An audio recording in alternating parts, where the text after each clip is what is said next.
What's up guys, Mike here. The Detroit Borg, and Apple has finally released a product red version of its iPhones. So midway through the life cycle of the iPhone 7 and 7 Plus, we get this brand new color. We've seen this color before on iPods and accessories, but we finally get it on the iPhone. Now very similar to jet black, this is only available in the two larger capacities, 128 or 256 gigs. So that means you do have to pay a bit more to get this phone because you can't get the 32 gig model. And of course we have both models to take a look at, so let's get to the unboxing. Now I'm going to start off with the 7 Plus because that's my daily driver, and they make it very easy to unwrap this. Just pull the tab, remove the plastic, and we're ready to go ahead and lift up the lid. So lifting up the lid, the first thing you see here won't be the phone, but the paperwork. So the paperwork in this case has been tweaked for this specific model, and that's because this is a product red cause, meaning that a portion of the profit from this phone goes to the product red cause, and you can find out more by going to the link. Besides that, we have some pretty familiar paperwork, a quick start guide highlighting the main buttons and features of the phone, along with a SIM ejection tool. And I get this because I have a SIM unlocked phone, so there's no SIM in this phone, so at least I get a tool to install my own. Of course, we get some warranty and regulatory information along with some Apple stickers.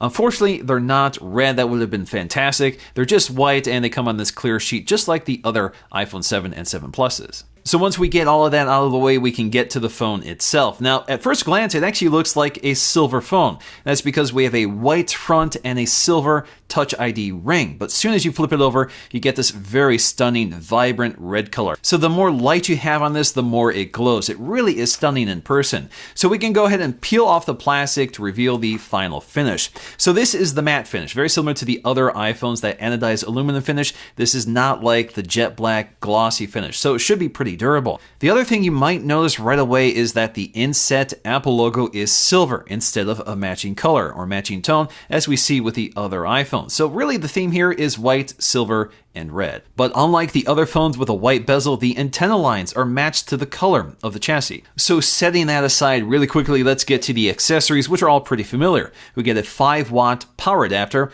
along with a set of ear pods. Also included on the back is a lightning to headphone adapter in case you forgot that this does not have a headphone jack. And lastly, very compactly tied up here is the lightning cable for charging the phone. Next up, let's dig into the 4.7-inch iPhone 7. So the packaging here is identical, it's just shrunken down to size. So I'm going to make this fairly quick. We're going to unwrap the box, lift up the lid, and we'll find very similar paperwork. And underneath that, we have the iPhone 7 wrapped in plastic. Unwrapping that looks just as stunning as the 7 Plus. And of course, in the box, we get all of the same accessories, just more tightly packaged. So putting these phones up for the first time, you can see the boot screen is white to reflect the white bezel. So it's not red or some other funky color here. It just reflects the color of the bezel, just like the other iPhones.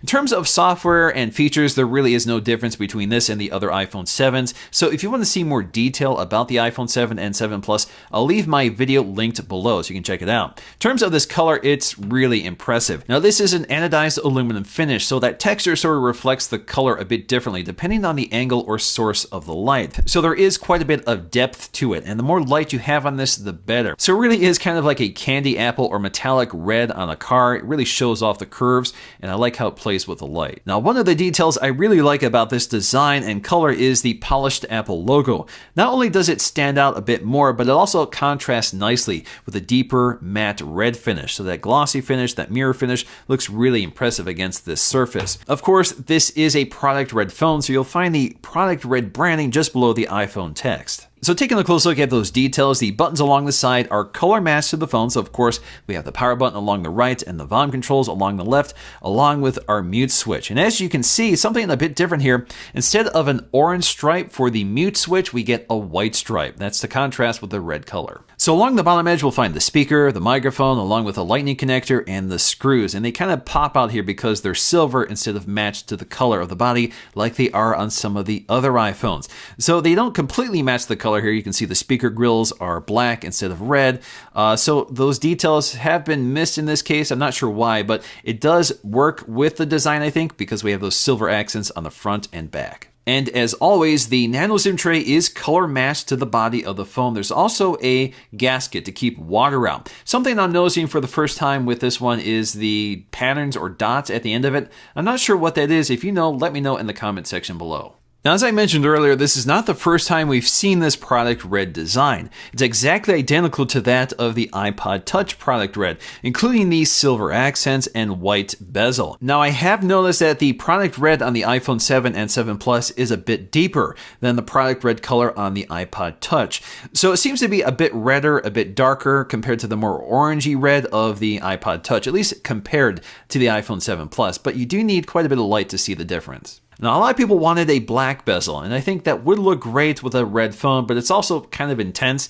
So I mean that red and black is a little more sinister. I don't think Apple particularly liked that look, and that's why you don't see it with the iPod Touch, the iPod Nano, and finally the iPhone 7 and 7 Plus. This was also the same case with the gold iPhone. A lot of people wanted the black bezel. Instead, we got the white bezel. I still think that was the right decision. But for me, I definitely like the white and red and have no complaints that it's not black. Now, in terms of what my favorite color is, I still think jet black is my favorite overall, and that's because of that glossy finish. I love the way it works with the design of the iPhone. Everything else contrasts more with the surfaces and textures and colors, but in the end, this product red version is going to be my daily driver until they release the next iPhone, although I'm probably just going to cover it with a case anyway. Alright guys, hope you enjoyed this look at the new product red iPhone 7 and 7 Plus.